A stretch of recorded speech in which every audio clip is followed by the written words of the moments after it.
Use किए condom या condom के पैकेट्स पड़े रहते थे। उसी कमरे में गोलियां पड़ी रहती थी, सेक्स पावर बढ़ाने वाली गोलियां। शादी के अगले दिन मेरा जेठ पूछता सुहागरात कैसे मनाई, क्या किया आपने? मेरे से पूछा कि आपने सुहागरात में क्या क्या किया क्या नहीं किया। मेरे हस्बैंड बोला कि एक बार है ना इस साली को, इसकी सेटिंग किसी को गैर मर्द से करवाना चाहता हूँ, फिर इस साली को अपनी जाड़ तले दबा सकता हूँ। हम बच्चे करना चाहते थे पर इसने नहीं किया। उससे मैं कभी बोल देता था कि चलो बच्चे करते हैं, लेकिन सीरियस में इसने कभी बच्चे नहीं किए। जिन पैसों के कारण वो लड़की उसके साथ है, जब पैसा नहीं रहेगा तो वो लड़की भी उसका साथ नहीं देगी। बच्चा होता है तो मैं कोर्ट कचहरी इसमें कहीं नहीं आती सर। मैं मेरे बच्चे के सारे अपनी जिंदगी काट लेती सर। हस्बैंड छुट्टी लेता है, वो अपने घर से गायब हो जाती है वो लड़की। जितना दिन हस्बैंड छुट्टी पे रहेगा उतना दिन वो लड़की गायब रहेगी? हाँ, वो अपने घर से गायब रहती है। मुझे तो सर दूसरी शादी करनी नहीं है। क्यों नहीं करनी आपको दूसरी शादी? नहीं करनी, शादी एक ही होती है सर। खेल थोड़ी ना आज इसके साथ खेल लिया फिर उसके साथ। अभी हमारे साथ एक ऐसी महिला है जिनके पति जो है वो बीएसएफ में नौकरी करते हैं और शादी अरेंज मैरिज होती है और शादी के महज 1 साल बाद ही इनके पति इनके साथ ऐसे ऐसे काले कारनामे करते हैं जिन्हें सुनेंगे तो आप भी हैरत में पड़ जाएंगे और सोचने पे मजबूर हो जाएंगे। क्या जिस पे देश का शान रहता है वो फौजी अपने ही बीबी के साथ ऐसा कुछ करेगा कि उसकी बीबी को मीडिया में आकर के देश के सामने शासन प्रशासन और न्यायालय से गुहार लगाना पड़ेगा? क्या नाम है आपका? पूनम कंवर। आपके पति करते क्या हैं? बीएसएफ में है। फौज में है? हाँ जी, 145 बटालियन चार्ली कंपनी में है। शादी कब हुई थी? 2018 में। अरेंज मैरिज हुई हाँ थी? जी, अरेंज मैरिज हुई थी। मतलब मम्मी पापा की रजामंदी से हुई थी, बढ़िया से तिलक दहेज दे करके? हाँ हाँ, मम्मी पापा ने ही लड़का देखा था और फिर मेरे को दिखाया था। वो मेरे घर आए थे देखने के लिए, फिर मुझसे पूछा था कि आपको पसंद है, तो मैंने बोला हाँ ठीक है, आपको पसंद है तो मुझे पसंद है बस। तो फिर आखिर क्या दिक्कतें होती हैं कि मात्र 1 साल बाद ही आपके पति आपके साथ ये सब गंदा गंदा काम करने लगते हैं? 1 साल बाद नहीं, शादी के अगले दिन से ही शुरू हो गया था। मेरे पति का शादी से पहले 7 साल तक कल्पना शर्मा नाम की एक लड़की है। अच्छा जी। वो कॉल गर्ल है, एक तरह से वैश्या कह सकते हो आप। कॉल गर्ल है, चोरी छुपे ये काम करती है, फ्रंट में नहीं करती वो ये काम। मतलब आपके पति का अफेयर जो है एक कॉल गर्ल के साथ है? हाँ जी। और ये बात आपको पता नहीं थी? ये मुझे नहीं पता थी, मेरे हस्बैंड को ये बात पता थी कि वो लड़की कॉल गर्ल है और उस लड़की का मेरे पति का दोस्त है। अच्छा। निर्मल स्वामी, उसके साथ रिलेशनशिप था। मेरे पति के घर में वो किराए पर रहते थे, पढ़ाई करते थे, तो वहाँ किराए पर रहते थे। मेरा पति जो है सूरतगढ़ जेल है, जो उप कारागृह है, वहाँ उनके पिताजी की नौकरी थी, ड्यूटी थी, तो जेलर थे वो। तो जो साइड में जो जेलर होते हैं उनको रूम मिलता है, तो वहीं रहते थे, तो किराया लेने के लिए वो वहाँ जाते थे। मेरे हस्बैंड ने ये बात बताई थी मुझे। तो तब मेरे पति का उसके साथ रिलेशनशिप था, उस लड़की के साथ। तो फिर उसने पीछा छुड़ाया अपना, और इस कल्पना शर्मा ने ये बोला तेरे पास में कोई लड़का बैठा, उसको दे दे नंबर, तो इसको दे दिया, तब से ये इसके साथ है। मतलब शादी के अगले ही दिन आपको पता चलता है कि आपका पति एक कॉल गर्ल के साथ रिलेशनशिप में है? हाँ जी। मेरे पति का जो मोबाइल है उसमें मैसेजेस आ रहे थे, गालियां आ रही थी, कभी आई लव यू, तू कैसे रहेगा, अश्लील फोटो है, अश्लील वीडियो, बहुत कुछ आ रहा जा रहा था। तो जब फोन खोला तब मेरे को बहुत कुछ पता चला। क्या पता चला? कि मेरे पति का इसके साथ रिलेशनशिप है। हो सकता है आपके पति के वो दोस्त भी हो? जो गंदी फोटो होती है वो दोस्त थोड़ी ना होता है सर। दोस्त होता है वो बैठ सकता है, जैसे आप और मैं बैठे हैं तो दोस्त हो सकते हैं, भाई बहन हो सकते हैं। हम बिस्तर वाली तस्वीरें थोड़ी ना हो सकती, गंदे वीडियो थोड़ी ना भेजेगी वो। एक तो आपने अपने पति का मोबाइल चेक करा और उसमें ये सब चीजें दिख गई आपको? हाँ, मैंने बोला ये क्या है मैसेजेस, ये भाई उसका पासवर्ड रहता है, तो ऊपर जो हेडिंग आती है वो मैं देख रही थी, तो मैंने बोला बताओ इसको खोलो, नहीं तो मैं घर वालों को। हाँ, वो नोटिफिकेशन है क्या, मुझे उस वक्त इतना नॉलेज नहीं था, अभी भी इतना नहीं नॉलेज है मुझे, लेकिन वो आ रही थी, हेडिंग आ रही थी, गाली आ रही थी, मतलब छोटा छोटा दिख रहा था वो, थोड़ा थोड़ा, पूरा नहीं दिख रहा था। फिर मैंने बोला खोलो इसको, नहीं तो मैं घर वालों को कहूँगी। फिर उसने खोला, फिर मैंने सारा देखा, तब मुझे पता चला कि ये है। फिर मैंने बोला ये कौन है, पता किया सारा कुछ है, तब उसने बताया मुझे कि ये सब कुछ है। फिर आप क्या सोची? मतलब आपके तो पैरों तले जमीन खिसक गया होगा? हाँ जी, जमीन खिसक गया कि भाई मेरे साथ ये सब कुछ किया है इसने। तो मैंने बोला कि पहले क्यों नहीं बताया। शादी के अगले दिन मेरा जेठ पूछता सुहागरात कैसे मनाई, क्या किया आपने? मेरे जेठ ने ये सब बोला मेरे से पूछा कि आपने सुहागरात में क्या क्या किया क्या नहीं किया। उसी कमरे में यूज़ किए कॉन्डोम या कॉन्डोम के पैकेट्स पड़े रहते थे, उसी कमरे में गोलियां पड़ी रहती थी, सेक्स पावर बढ़ाने वाली गोलियां उसी कमरे में पड़ी, क्यों पड़ी रह रही है? मैंने मेरे हस्बैंड को बोला मेरे कमरे में, ये तेरा और मेरा कमरा है, इसके अंदर ये क्यों पड़ी है? पहले ये बात। मैंने फ़ोन किया, मैंने ऐसे फ़ोन किया, मैंने बोला आपको शर्म नहीं आती, आप ये गोलियाँ खाते हो, ठीक है? तो कहता, मेरा पति भड़क गया, कहते किसने कह दिया तेरे को ये गोलियां खाता हूँ, मतलब इस तरह के हैवी आवाज़ में उसने मुझसे गुस्से में बात की। मैंने कहा तो गोलियां अपने कमरे में पड़ी है तो आप ही खाते हो, और कौन खाता होगा? मैं नहीं खाता, संदीप खाता है, मेरे जेठ का नाम संदीप है। तो कहते संदीप खाता है। तो मैंने बोला भाई मेरे कमरे में क्या कर रही है गोलियां, पहले ये बात बताओ। डेली मेरे कमरे में पड़ी रहती हैं। कैसे आप रहती हैं वहाँ पे? मैं रहती नहीं हूँ, मतलब मैं पहले केस किया था उसमें राजीनामा हो गया। तो फिर इन्होंने बोला हमें तो केस मुकदमा उठवाना था, इसलिए हमने ये सब कुछ किया। फिर मैं बोली कि भाई मैं अपने माता पिता के पास नहीं रहूँगी, मैं तेरे पास रहूँगी या फिर मुझे रायसी नगर छोड़ो मेरे ससुराल में। उसने बोला मम्मी पापा रखेंगे नहीं रखेंगे तो माता पिता के पास रहूँगी तो लोग पूछेंगे 1 महीना निकाल सकती हूँ, 2 महीने निकाल सकती हूँ, सारी उम्र यहीं रहूँगी तो लोग पूछेंगे कि भाई पियर क्यों रह रही है, क्या कारण है, या तो लड़ाई झगड़ा हुआ है। लोग इतने बेवकूफ़ तो है नहीं, लोगों को सब पता चलेगा। अब आपको भी पता चलेगा मेरे बारे में, मेरे पति के बारे में। जब हो सकता है वो आए यहाँ पर, बुलाया जाए, आए तो मेरे भी आपको पता चले कोई राज। वो सबूत जुटाना चाहते थे मेरे खिलाफ कि कभी भी मेरे हस्बैंड क्या चाहते थे? ये चाहते थे कि इसको कैरेक्टरलेस साबित करें ताकि हम तलाक ले सकें, और अभी भी इसी कोशिशों में लगे हुए हैं कि कैरेक्टरलेस साबित करें। तो कैरेक्टरलेस आपको बनाने के लिए क्या क्या करवाना चाहते हैं वो? ये अपने दोस्त को ही बोले थे, ऑस्ट्रेलिया में एक दोस्त है उनका, तो तब वो ऑस्ट्रेलिया में नहीं थे तो गंगानगर थे। उनको बोला कि एक बार है ना इस साली को अपनी इसकी सेटिंग किसी गैर मर्द से करवाना चाहता हूँ, फिर इस साली को अपनी जाड़ तले दबा सकता हूँ, ये बात बोली। फिर उन्होंने बोला, मैंने इसको बहुत समझाया, मैंने कहा देख तेरी पत्नी है, पत्नी के लिए ऐसा नहीं होता, कोई दूसरी हो तो अपने गुस्से में बोल दें, पत्नी के लिए नहीं बोला जाता।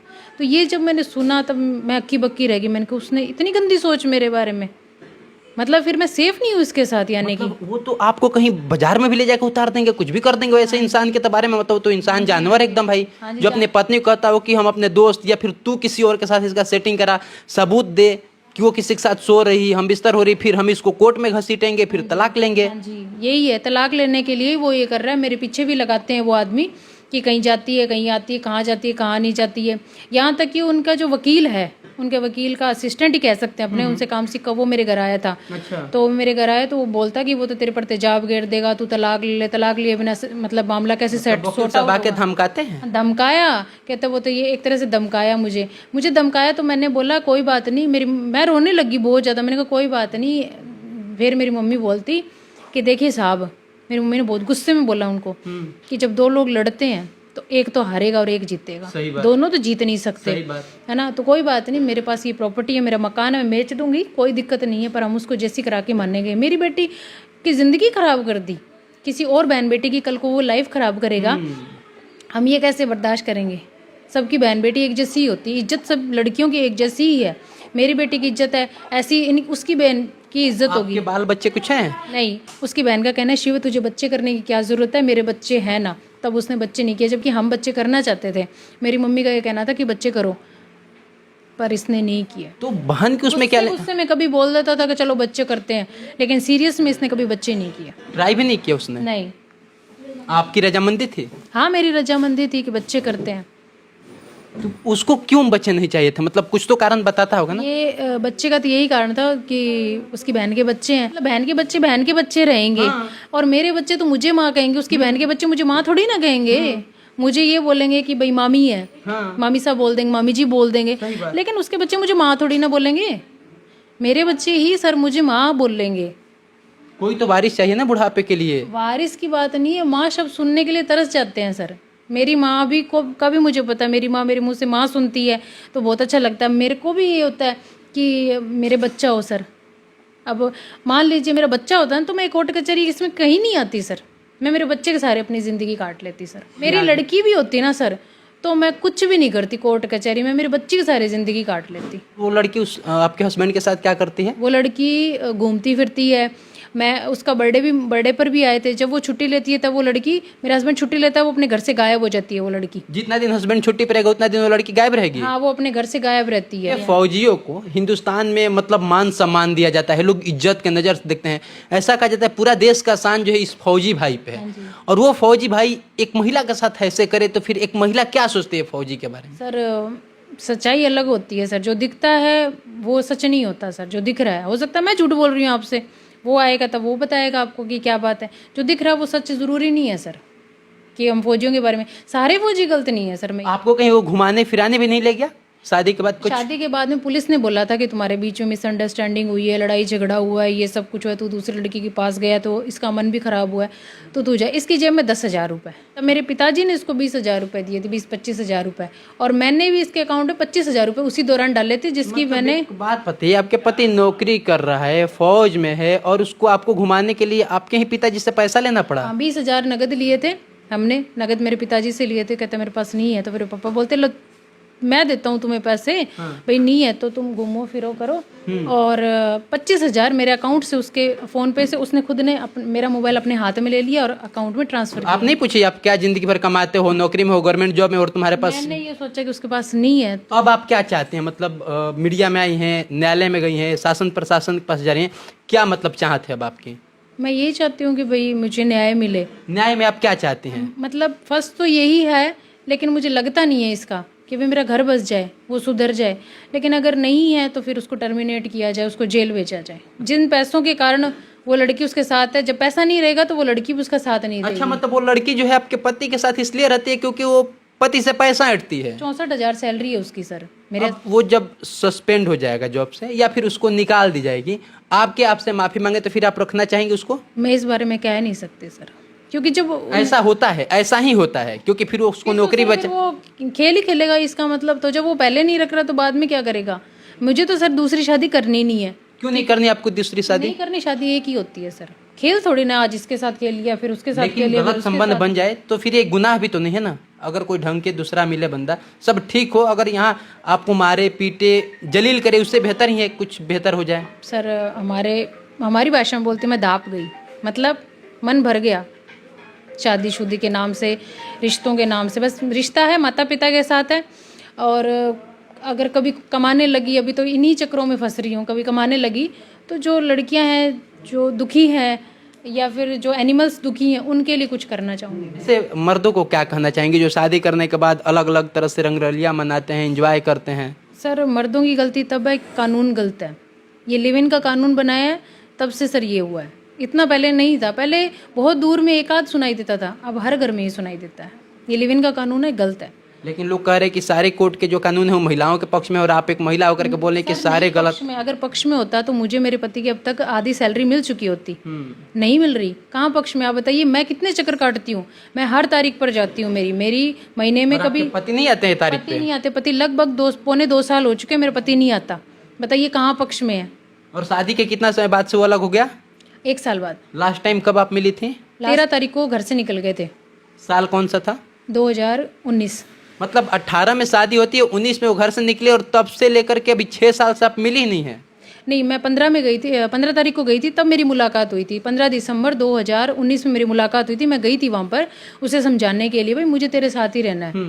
तब उसने लड़ाई झगड़ा करके उसके माता पिता ने और उसने घर से बाहर निकाल दिया। फिर मैंने मुकदमा किया था, बस 15 तारीख लास्ट थी। अभी मुकदमा में क्या सुनवाई सब चल रहा है?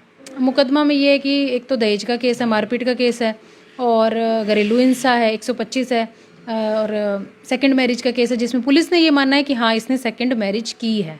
चलिए, तो बाकी अब आपकी प्रतिक्रियाओं का इंतजार रहेगा। सोनू आनंद नाम है हमारा, और हमारे साथ एक ऐसी पीड़िता थी, ऐसी महिला थी जिनके पति जो है वो देश का सेवा में तैनात है, बीएसएफ में नौकरी करते हैं, और उनके जो अश्लील हरकत, जो इनके साथ काले करतूत जो उन्होंने कारनामे किए हैं, वो सब कुछ आपने सुन